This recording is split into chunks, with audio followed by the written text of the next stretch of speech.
The sun hung low over the city, its golden light slicing through the cracks of towering buildings. Marcus walked with measured steps, his suit pressed and immaculate, his posture rigid. He carried himself as though the world owed him respect. The bustling streets moved around him like a river, people flowing, unnoticed, beneath his gaze. A sudden gust of wind carried the scent of smoke, sharp and acrid, curling into his nostrils. He paused, frowning, as the city seemed to shift beneath him. Glass shattered somewhere nearby, a sharp report that made his chest tighten. His eyes darted to an alley where shadows swirled and moved unnaturally. A man lay crumpled against the wall, coughing, eyes wide with fear. Marcus hesitated, a knot forming in his stomach, but pride held him back. He straightened, adjusting his tie, and turned away, believing someone else would act.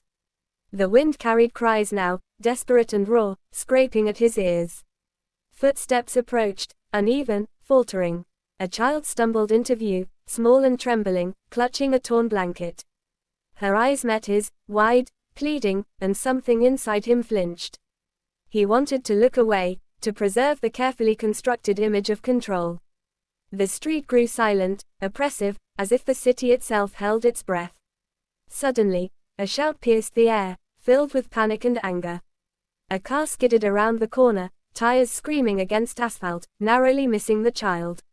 Marcus froze, heart hammering, realizing the danger he had ignored. He ran, propelled by a force he had never felt before, abandoning pride entirely. Hands grabbed the child just as the car screeched past, inches away from disaster. The world seemed to pause, a heartbeat stretched into eternity. Her small hand clung to his, fragile and desperate. Marcus felt sweat burn his eyes, his chest aching with exertion and shock. For the first time, he noticed the grime of the streets, the pain etched into faces around him. He saw the woman crying beside the crumpled man, the elderly couple huddled in fear. His own reflection in a nearby shop window revealed a man transformed, eyes wide, raw. The ground beneath him seemed heavier, each step filled with gravity he could not deny. He bent down to the child, breathing hard, feeling the pulse of life against his fingers. Her sobs mingled with the sounds of the city, broken yet alive. Marcus felt something inside him shatter, a brittle wall of arrogance cracking. The sky darkened suddenly, clouds rolling in like warnings, shadows stretching long. He realized he had never truly seen the world, only observed it from above. The city roared around him, indifferent and alive, but he felt connected for the first time. A man nearby collapsed, coughing blood, and Marcus rushed to support him. Hands that once shook in privilege now trembled with empathy, human and raw. Every cry for help pierced through his consciousness. He understood fear in a way pride had blinded him from. The child tugged at his sleeve, whispering something he could not hear over the chaos. But her gaze, innocent and insistent, burned into him. The sky opened, rain falling in thick, cold sheets, drenching everyone. Marcus felt the sting, each droplet like a revelation, cleansing him of pretension. Around him, the city became alive with urgency, raw emotion threading every movement. He realized pride had been a barrier, keeping him from feeling the pulse of humanity. The crumpled man coughed again, reaching for Marcus with a trembling hand. He lifted him, careful yet clumsy, feeling the weight of another life in his arms. The child held onto him tightly, silent now, watching him as though measuring his worth. Marcus's legs ached, lungs burned, but he continued, driven by a force he could not name.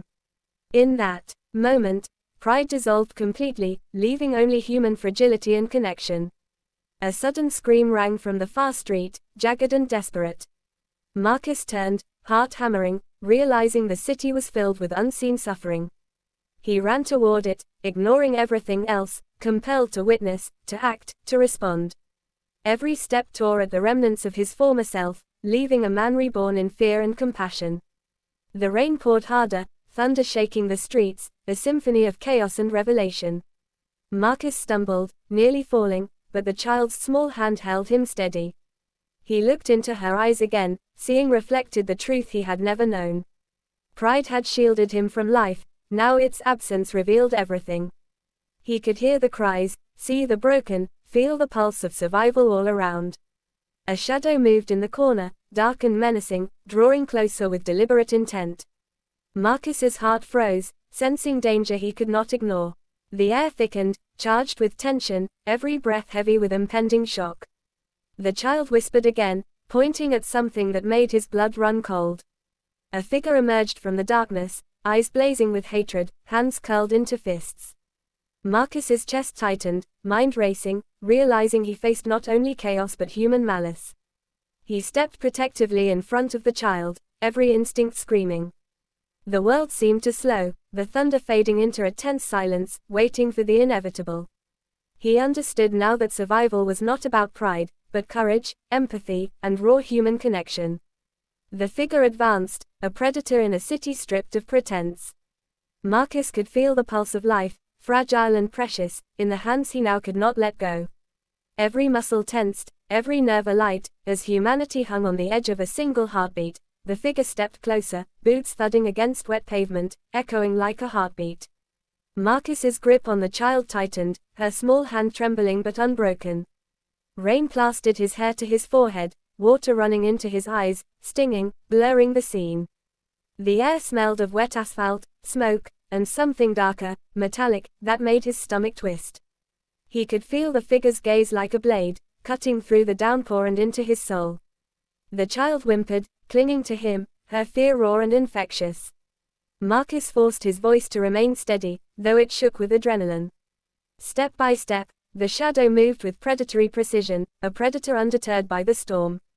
Lightning flashed, revealing a mask of cruelty etched onto the intruder's face. Marcus's mind raced, searching for any advantage, any escape, but the alley offered none. His ears rang with the sound of the storm, thunder hammering against the walls, shaking the very air. A sudden movement to the side made him spin, fists raised, ready to defend. The figure lunged, and Marcus reacted instinctively, pushing the child behind him. Rain splashed across his face, soaking his suit, freezing his skin, but he did not notice. The first punch landed, sharp, a shock that rattled bones and pride alike. Marcus felt pain shoot down his arm, white hot, but his resolve hardened. Another strike came, faster, a blur, and he ducked instinctively, narrowly avoiding it. The child gasped, pressing against his back, heart pounding against his spine. Marcus's chest heaved with exertion, adrenaline coursing through every vein. He realized then that this was more than survival, it was a crucible for his humanity. Each movement, each decision, stripped away arrogance, leaving only raw instinct and care. Lightning split the sky again, illuminating puddles that reflected fractured images of the struggle. The figure's eyes were wild, unrelenting, as though driven by a hatred older than reason. Marcus swung, connecting with a shoulder, and the intruder staggered, surprised by the sudden ferocity. He seized the moment, pushing forward, dragging the child out of the alley toward the main street. The city was still alive with chaos, sirens, shouts, tires screeching, but Marcus barely registered it. His focus was narrow, sharpened to the point of necessity, survival and protection intertwined. The figure recovered, following with terrifying determination, unyielding and relentless. Marcus's lungs burned, legs quivering with fatigue, yet he refused to falter. The child clung to him, silent now, eyes wide, trusting in him with a fragile faith. A truck roared past, splashing water from a puddle, drenching them both in icy torrents. The shock made Marcus stumble, nearly losing balance, but he caught himself, steeling his resolve. He could feel the intruder closing the distance, each step like a drumbeat of doom. Then, a voice shouted from the street, sharp, commanding. A crowd had gathered, alerted by the chaos, their attention splitting the intruder's focus. Marcus seized the chance, pressing the child close, running with all the strength left in his body.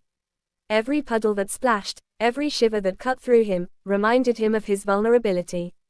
He realized fear was no longer paralyzing, it was sharpening his senses, heightening his humanity. The intruder cursed, momentarily distracted by the presence of witnesses. Marcus ducked into a small doorway, hiding the child behind a pillar, hearts pounding in unison. The figure paused, scanning, furious, as the crowd closed in, voices shouting warnings. Marcus held the child's hand, feeling the tremble, steadying her, whispering reassurances he barely believed. Rain poured harder, a deluge that washed over them, soaking every inch of exposed skin, chilling to the bone. He could smell the city in the storm, smoke, wet concrete, fear, and life intertwined. The intruders' shouts became angry, frustrated, and then, finally, distant as authorities arrived. Marcus let himself exhale, a long, shuddering release, shaking from adrenaline and relief. The child looked up at him, eyes glistening with rain and wonder, trust blooming like fragile flowers. He realized that in that moment, pride was gone, shattered by necessity, fear, and human connection. Every scream, every threat, every heartbeat had stripped away the illusions he once held sacred.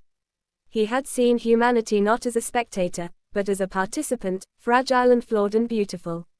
The storm eased, leaving a dripping city behind, streets glistening under flickering streetlights. Marcus finally allowed himself to feel exhaustion, relief, and a deep, aching gratitude. The child clung to his arm, small and alive, and for the first time, he felt truly responsible. He understood now that survival was not victory alone, but the courage to act when it mattered most.